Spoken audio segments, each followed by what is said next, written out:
जैसा कि आप लोग जानते हैं कि पार्टी के तरफ से राष्ट्रपति महोदया को हम लोगों ने पत्र भेजा था और पत्र के माध्यम से उनसे मिलने का समय गठबंधन के लोगों के लिए मांगा गया था, जिसमें सांसद, विधायक और पार्टी के पदाधिकारी उस प्रतिनिधि मंडल में शामिल होते। 4 तारीख को ये पत्र हम लोगों के द्वारा भेजा गया था और 4 तारीख के बाद जो सूचना हम लोगों को प्राप्त हुई है राष्ट्रपति भवन से, वो बहुत आश्चर्यजनक है और दुर्भाग्यपूर्ण भी है इस राज्य के लोगों के लिए, झारखंड मुक्ति मोर्चा के लिए और गठबंधन के लिए। राष्ट्रपति महोदया के यहाँ से हम लोगों को सूचना दी गई कि समय अभाव के कारण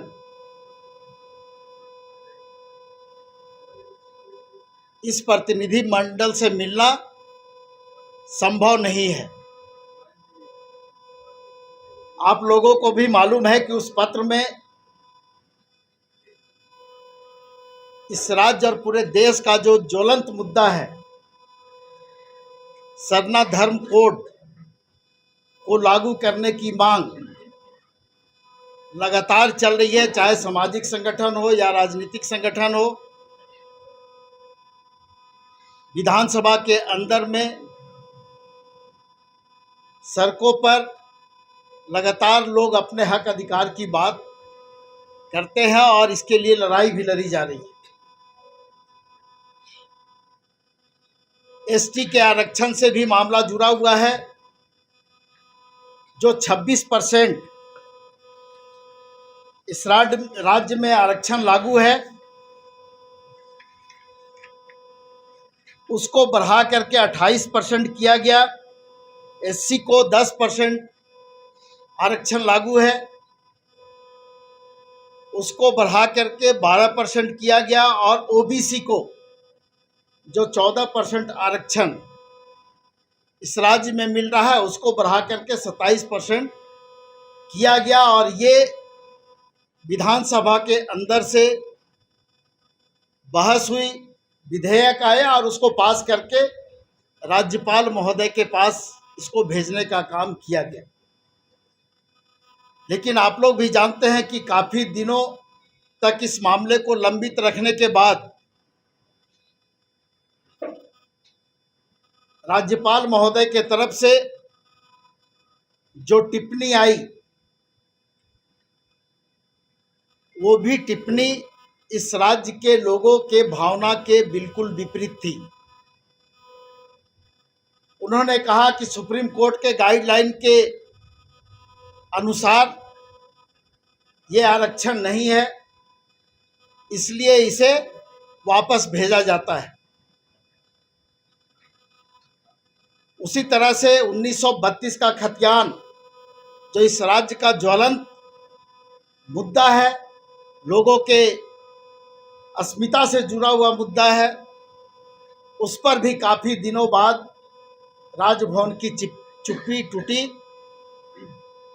और जब उसको भेजा गया राजभवन से विधानसभा को, तो उसे पुनः उसी स्थिति में पारित करके विधानसभा से फिर राजभवन भेजने का काम किया गया।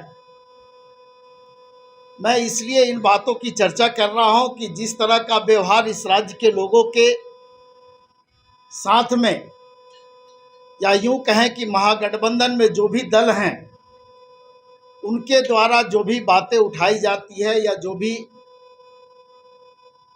विषय विधानसभा से पास करके भेजा जाता है, या तो उस पर टिप्पणी नहीं की जाती है, या टिप्पणी की भी जाती है तो वो इस प्रकार से कि ये मामला लंबित रहे।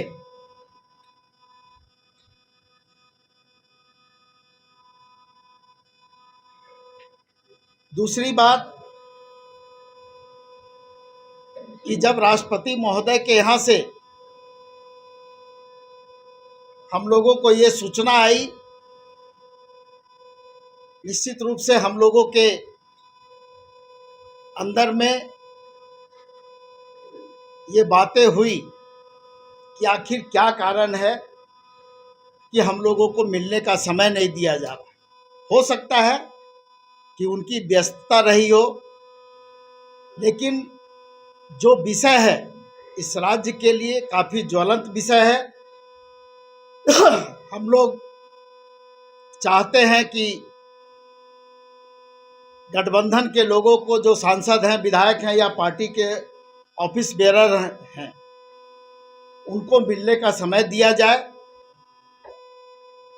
हम लोग इसके लिए राष्ट्रपति महोदया का आभारी रहेंगे और इस राज्य के लोग जो इन विषयों से प्रभावित हो रहे हैं, उनकी भी भावना का ध्यान रखा जाए। धन्यवाद।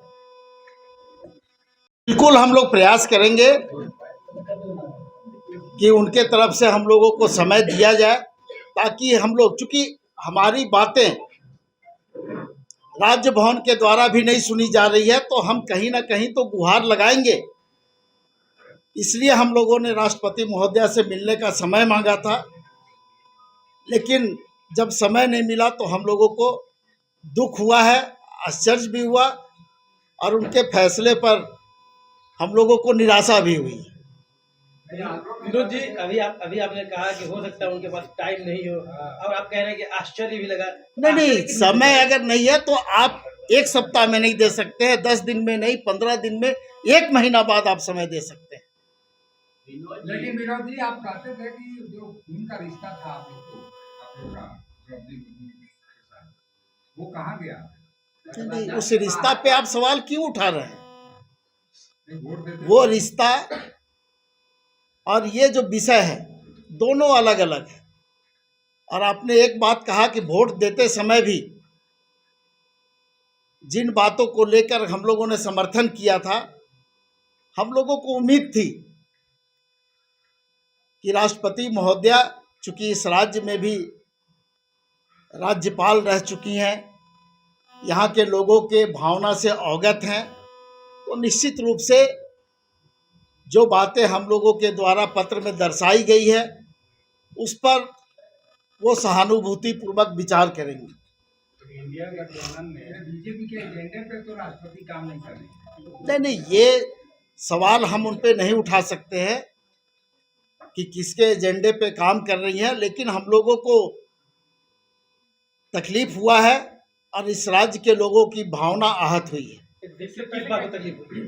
तकलीफ हुई कि हम लोगों को, जब हमने 50 लोगों का उनको पत्र भेजा था कि 50 लोग, उसमें सांसद, विधायक, और आपको मालूम है कि महागठबंधन में कितने विधायकों का समर्थन प्राप्त है और महागठबंधन के साथ कितने सांसद हैं, तो सारे सांसद और विधायक अगर आपसे गुहार लगा रहे हैं और उसके बाद भी अगर आप नहीं मिल रही हैं, इसलिए तकलीफ हुआ। अच्छा, इससे पहले क्या डेलीगेट कभी आप लोग मिले सरदार धर्मपुर को लेकर, मतलब राष्ट्रपति द्रौपदी मुर्मू से पहले कभी? जब हेमंत सोरेन जी इस राज्य में मुख्यमंत्री थे तो उन्होंने पत्र के माध्यम से भी राष्ट्रपति महोदया को अवगत कराया था और हम लोगों को पूरा विश्वास था कि उनका सहयोग इस राज्य के लोगों को मिलेगा। अच्छा विनोद जी, आज एक बार फिर सुबह से ईडी की कार्रवाई हो रही है, लगातार कांग्रेस विधायक, इस ईडी की कार्रवाई को किस रूप में आप देखते हैं?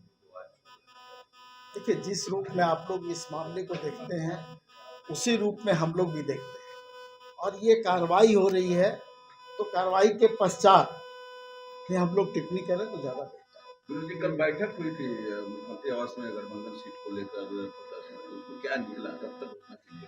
बहुत जल्द घोषणा हो जाएगी और सभी विषयों पर सहमति भी बन चुकी है और चुनाव प्रबंधन कमेटी और जो कमेटी इसके लिए है उसके पास सारी बातें पहुंच चुकी है और कमेटी के द्वारा बहुत जल्द इसकी घोषणा भी कर दी जाएगी। जो बातें आ रही है लोहरदगा सीट को लेकर फिर नया पेच उत्पन्न हुआ है। नहीं, मैं उन बातों पर टिप्पणी नहीं कर सकता हूं कि कहाँ पेच है कहाँ नहीं है। राजनीति में और सीटों के बंटवारे में इस तरह से होते रहता है। जो बातें आपके पास जाती है हो सकता है वो सही नहीं है। विनोद जी, आप लोगों ने राष्ट्रपति महोदय को खत लिखा, ये चुनाव से थोड़ा पहले, चुनाव के वक्त आप लोग जो है इस मुद्दे को इतना फोकस कर रहे हैं, क्या इसको चुनावी लाभ लेने के लिए आपको?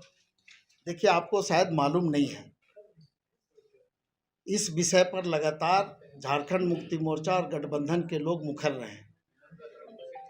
ये कब इस विधेयक को पास किया गया था आप उसके विषय में जान ले। ये मांग कब का है, और जब इस राज्य में हेमंत सोरेन जी मुख्यमंत्री थे उस समय से ये बातें सामने लाई जा रही है। उनके संज्ञान में ये सारी बातें लाई गई है। चुनाव से जोड़ करके अगर आप इस मामले को देखते हैं तो हमको लगता है ये उचित नहीं होगा। ये CAA नहीं है। धन्यवाद।